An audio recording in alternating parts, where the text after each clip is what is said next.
Alright, here we go. Today is Genesis 41, Saturday 4-25-20. Alright. Genesis 41. Pharaoh's dream. Pharaoh's dreams. When 2 full years had passed, Pharaoh had a dream. He was standing by the Nile, when out of the river there came up 7 cows, sleek and fat, and they grazed among the reeds. After them 7 other cows, ugly and gaunt, came up out of the Nile and stood beside those on the river bank. And the cows that were ugly and gaunt ate up the 7 sleek fat cows. Then Pharaoh woke up. He fell asleep again and had a second dream. 7 heads of grain, healthy and good, were growing on a single stalk. After them 7 other heads of grain sprouted, thin and scorched by the east wind. The thin heads of grain swallowed up the 7 healthy, full heads. Then Pharaoh woke up. It had been a dream.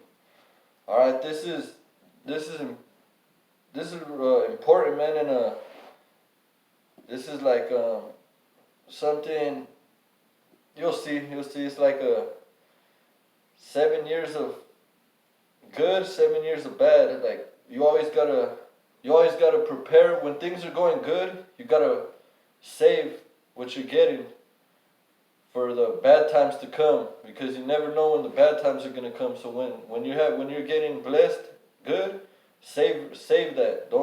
Don't be just spending everything you get as you get it. You gotta save up when the getting is good, because you never know when things might go bad. So that's what I get out of this type of stuff. But here we go.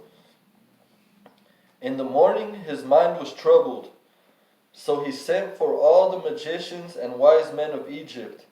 Pharaoh told them his dreams, but no one could interpret them for him. Then the chief cupbearer said to Pharaoh, "Today I am reminded of my shortcomings. Pharaoh was once angry with his servants, and he imprisoned me and the chief baker in the house of the captain of the guard.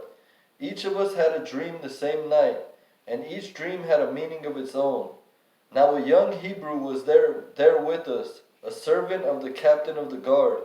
We told him our dreams, and he interpreted them for us, giving each man the interpretation of his dream. And things turned out exactly as he interpreted them to us. I was restored to my position, and the other man was impaled." So Pharaoh sent for Joseph, and he was quickly brought from the dungeon. When he had shaved and changed his clothes, he came before Pharaoh. All right, so now the cupbearer remembers him. He was supposed to remember him right when he got put back to his position and call for Joseph, but he forgot. Now he just remembered him, so now he's calling for him. So that's all God's plan. Like he could have remembered, and he would have came then, and I don't know, but him forgetting was part of God's plan. So now he remembers. Now Joseph's coming. Pharaoh said to Joseph, "I had a dream, and no one can interpret it. But I have heard it said of you that when you hear a dream, you can interpret it." "I cannot do it," Joseph replied to Pharaoh. "But God will give Pharaoh the answer he desires." All right, I highlighted that under likes, because he's giving all the glory to God. He's saying, "I can't do it, but God could do it."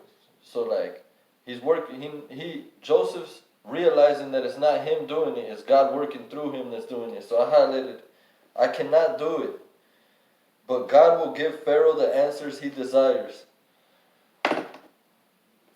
Then Pharaoh said to Joseph, "In my dream I was standing on the bank of the Nile, when out of the river came up 7 cows, fat and sleek, and they grazed among the reeds. After them 7 other cows came up, scrawny and very ugly and lean. I had never seen such ugly cows in the land of Egypt. The lean, ugly cows ate up the 7 fat cows that came up first. But even after they ate them, no one could tell that they had done so, They looked just as ugly as before. Then I woke up. In my dream I saw 7 heads of grain, full and good, growing on a single stalk. After them 7 other heads sprouted, withered and thin and scorched by the east wind. The thin heads of grain swallowed up the 7 good heads. I told this to the magicians, but none of them could explain it to me. Then Joseph said to Pharaoh, Then Joseph said to Pharaoh, the dreams of Pharaoh are one and the same. God has revealed to Pharaoh what he is about to do. The 7 good cows are 7 years, and the 7 good heads of grain are 7 years.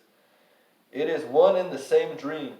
The 7 lean, ugly cows that came up afterward are 7 years, and so are the 7 worthless heads of grain scorched by the east wind. They are 7 years of famine. It is just as I said to Pharaoh. God has shown Pharaoh what he is about to do. 7 years of great abundance are coming throughout the land of Egypt, but 7 years of famine will follow them. Then all the abundance in Egypt will be forgotten, and the famine will ravage the land. The abundance in the land will not be remembered, because the famine that follows it will be so severe. The reason the dream was given to Pharaoh in 2 forms is that the matter has been firmly decided by God, and God will do it soon. And now let Pharaoh look for a discerning and wise man to put him in charge of the land of Egypt. Let Pharaoh appoint commissioners over the land to take 1/5 of the harvest of Egypt during the 7 years of abundance. They could collect all the food of these good years that are coming and store up the grain under the authority of Pharaoh to be kept in the cities for food.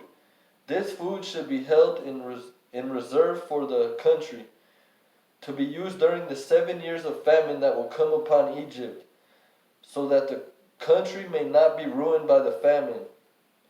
The plan seemed good to Pharaoh and to all his officials. So Pharaoh asked them, can we find anyone like this man, one in whom is the Spirit of God? Alright, so a couple things I liked. I highlighted. Take 1/5 years of abundance. They should collect all the food of these good years that are coming and store up. I like that because that's what we should do. Anytime we're getting something, we should save 1/5 of it at least. Well, that's what it says here. Take 1/5 and save it. So anytime you're getting something, getting any income or something in abundance, at least save 1/5 of it. Save it, because you never know when you're gonna need it. Don't just go spending it, man. And then another thing I like is, can we find anyone like this man, one in whom is the Spirit of God? I like that because, Joseph has the Spirit of God with him. Then Pharaoh said to Joseph, since God has made all this known to you, there is no one so discerning and wise as you. You shall be in charge of my palace, and all my people are to submit to your orders. Only with respect to the throne will I be greater than you. Joseph in charge of Egypt. So Pharaoh said to Joseph, I hereby put you in charge of the whole land of Egypt. Then Pharaoh took his signet ring from his finger and put it on Joseph's finger. He dressed him in robes of fine linen and put a gold chain around his neck. He had him ride in chariots as his second in command, and people shouted before him, make way! Thus he put him in charge of the whole land of Egypt. Then Pharaoh said to Joseph, I am Pharaoh, but without your word no one will lift a hand or foot in all of Egypt. Pharaoh gave Joseph the name Zaphenath-Paneah, and gave him Asenath, daughter of Potiphera, priest of On, to be his wife. And Joseph went throughout the land of Egypt. Joseph was 30 years old when he entered the service of Pharaoh, king of Egypt. And Joseph went out from Pharaoh's presence and traveled throughout Egypt. During the 7 years of abundance, the land produced plentifully. Joseph collected all the food produced in those 7 years of abundance in Egypt and stored it in the cities. Alright, I highlighted collected and stored. In each city he put the food grown in the fields surrounding it. Joseph stored up huge quantities of grain, like the sand of the sea. It was so much that he stopped keeping records because it was beyond measure. Before the years of famine came, 2 sons were born to Joseph by Asenath, daughter of Potiphera, priest of On. Joseph named his firstborn Manasseh, and said, "It is because God has made me forget all my trouble and all my father's household." The second son he named Ephraim, and said, "It is because God has made me fruitful in the land of my suffering." The 7 years of abundance in Egypt came to an end, and the 7 years of famine began, just as Joseph had said. There was famine in all the other lands, but in the whole land of Egypt there was food. When all Egypt began to feel the famine, the people cried to Pharaoh for food. Then Pharaoh told all the Egyptians, "Go to Joseph and do what he tells you." When the famine had spread over the whole country, Joseph opened all the storehouses and sold grain to the Egyptians. For the famine was severe throughout Egypt, and all the world came to Egypt to buy grain from Joseph, because the famine was severe everywhere. Alright, that's it for today, but see that just goes to show you, like, you could save while the getting is good, because you never know when something bad might happen. You might lose a job or whatever. So save, and then when bad times come, you have something to fall back on. And what's it called?